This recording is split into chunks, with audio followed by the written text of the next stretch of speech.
สัตว์เปิดเขาเขียวนะครับนักท่องเที่ยวเริ่มเยอะแล้วนะรถทัวร์มาจากภูเรือเลยไปกลับออกไปเติมพลัง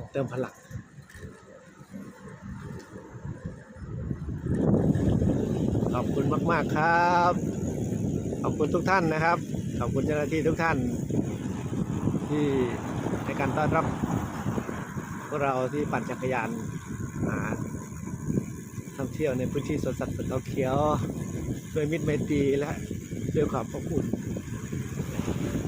ในโอกาสข้างหน้าเราจะมาเยี่ยมเยือนนักท่องเที่ยวเพื่อให้ก่อเกิดความประทับใจในแหล่งท่องเที่ยวใกล้บ้านเราอีกนะครับยอดเยี่ยมเลยครับยอดเยี่ยมเลยคนรักเขาสุดยอดแล้วไปไหนไปกันไปด้วยจักรยานยอดเยี่ยมคลิปนี้ต้องการเรามาจอยกัน